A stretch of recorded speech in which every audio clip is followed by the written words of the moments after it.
Hey there again, it's Lioconvoy, here for yet another edition of ThunderCats ThunderFacts.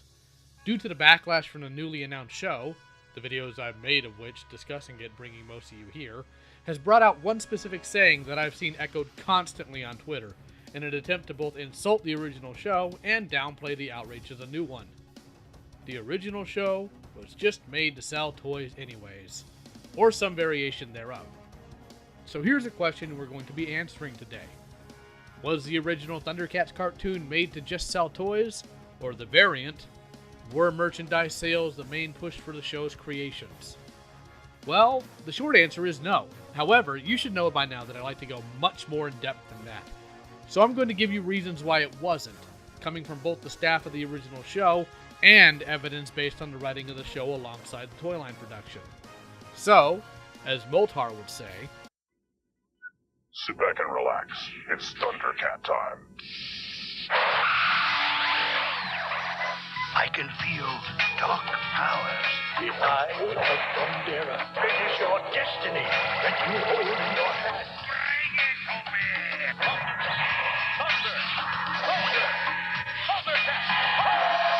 I will always be with you, Lionel.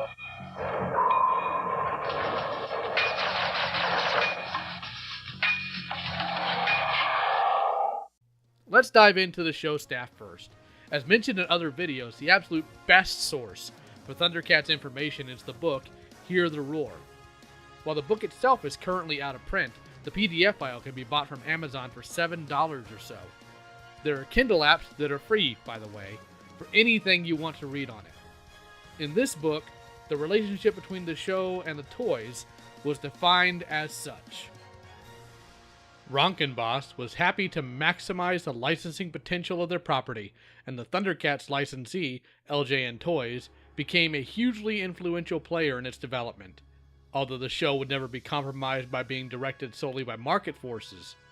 Program content would remain the domain of Rankenboss, thus avoiding the conflict between integrity and profit that affected so many series. We were like an extension of the staff at Rankenboss, and they treated us as such. We would get together to review both product and series designs, discuss storylines, and identify what products might be hiding between the lines, and also just to blue sky as a group. Exactly how much of the televised episodes of ThunderCats were influenced by LJN Toys is difficult to discern. Undoubtedly, however, LJN had minimal input into the scripts. What that means is scripts were produced, and then they'd look back at them and say, well, is there potential to make a toy out of X thing mentioned in script? Which is completely backwards compared to other 80s cartoons at the time, like, say, Transformers. It goes on to say, ThunderCats was never dominated by the quest to sell merchandise.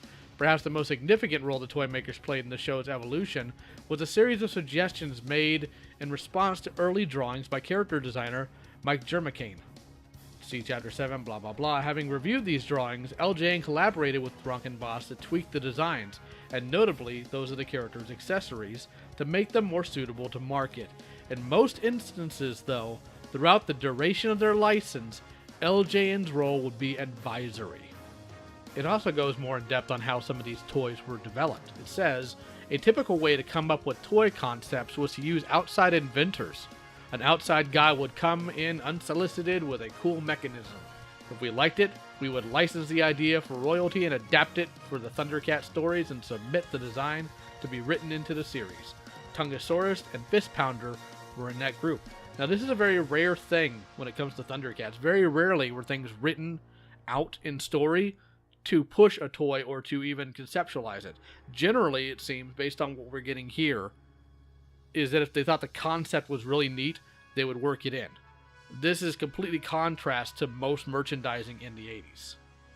In fact, the only major influences that the show took from the toys was the redesign of the Berserkers. In the first episode they were shown in full in, they looked fairly plain, but after their redesigns based on toy concepts, they popped much more, especially given their abilities based on the toy's action features. But I know what some of you are saying. But that's from the people that produced the show and the toy makers themselves. How do we know that they're not lying? A fair question.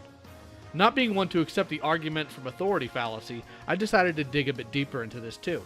The way we can determine they're not lying is twofold.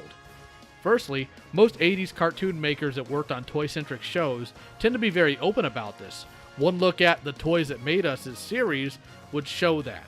Secondly, and more convincingly though, is how the original toy line was made and what characters were made, and to compare that to the other toys at the time. Let's get this in the clear here. ThunderCats wasn't the biggest player in the game at the time. Transformers, G.I. Joe, and Masters of the Universe dominated the market, which is actually what makes the choices for this smaller toy line so odd. Well, what do I mean by that? Here's this. Most toy lines in the 80s were based on a 5.5 inch or 3/4 inch scale. This allowed for not only less plastic, but meant making playsets and vehicles was much easier to do. What scale were the ThunderCats toys in? Between 6 and 7 inches. That's massive for a toy line based on a show, even by today's standards. Most toy lines of the 80s also had few, if any, action gimmicks. He-Man toys often had a twisting waist punch, but that's a very simple gimmick. The Joes themselves had little to nothing, and the Transformers, well, transformation was their gimmick. What did ThunderCats have? Lionel Mumra not only had a lever-based battle-matic action, but also light-up eyes. Every main character figure, short of the companion series, had a battle-matic action. That not only limits the figure's posability, but also makes it more prone to wear out over time compared to the other lines I mentioned. But it gets crazier. LJN wanted to be crazy experimental in this line. So what did they do? They also had toys for the line that utilized the same system as laser tag, which is ambitious at best and wild at worst. Those were included in both the Cat Slayer playset and the Lightning Sabers. Most 80s toy lines also had a tendency to reuse molds and parts for multiple characters in the line. The Transformers Seekers were one of many examples for that in that line, and Masters of the Universe was king of this concept. See these 4 figures? Mossman is just a green and flocked version of Beastman, and Stinkor was just a repainted merman with Mechanics armor. And Mattel did this for the entire line. Heck, it's still what they do for their Classics line. What about ThunderCats? Surely a toy line that's this ambitious would reuse parts and figures for the American toy line. Well, yes. 1. The Sword of Omens packaged with Lion-O was the same one packaged with Jaga. That's it. Even Bengali and Tigra were completely different molds. I know this may differ in other lines like the Playful line, but I'm focusing on LJN. Another major thing is that these 80s toy lines, and I mentioned this earlier, often wrote scripts specifically to introduce kids to new toys to buy. Transformers being one of the worst of these. The only example we have of this in ThunderCats is the Mad Bubbler, a toy that we still can't even completely confirm ever actually hit shelves. Which brings me to the final bit of evidence, the roster of the characters produced. Masters of the Universe, Transformers, G.I. Joe, almost every single one of these shows created toys for almost every character, due to how those scripts were written. The writing in ThunderCats, when compared to the toy line itself, tells a completely different story. If the ThunderCats toy line was tied to the show specifically, it wouldn't have made toys for one-off characters like Mongor or Safari Joe, or even a character like the Stinger that was only in a bit of the UK comic. And it would have made toys for characters like the Lunatacs, or Snarfer, to other reoccurring characters like Jagara, the Warrior Maidens, etc. And that doesn't even count playsets and vehicles like the Tower of Omens, the Lunatacker, that was actually in, prototype stage along with the Feliner.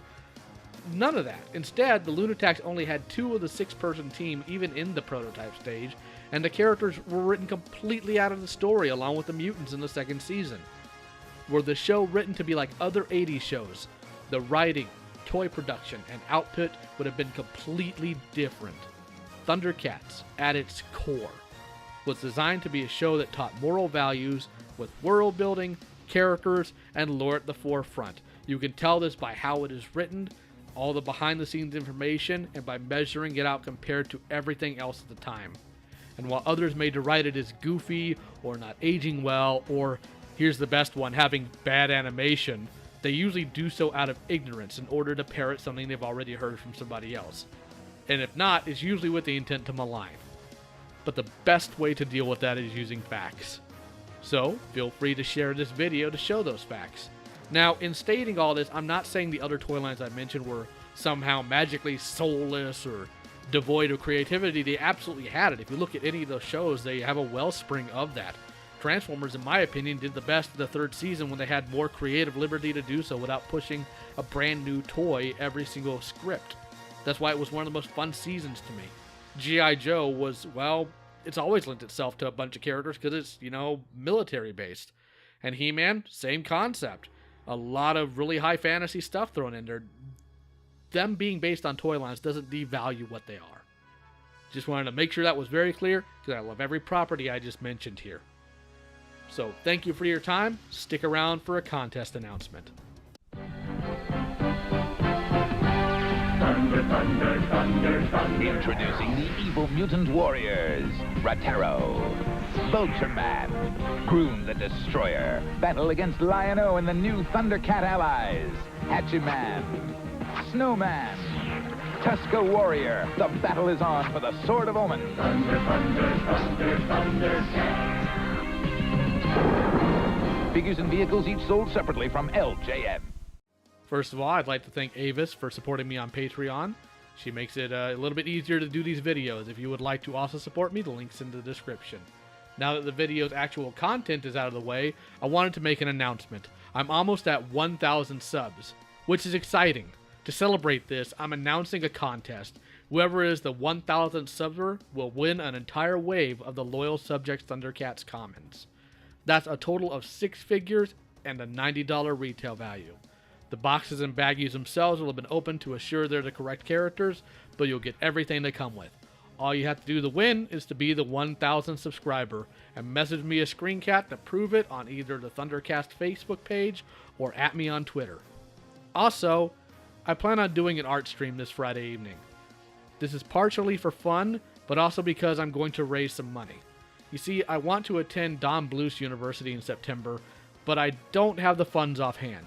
So I started a Gofundme to help me reach that goal. So I'll be taking donations during that stream, and we'll see how that goes.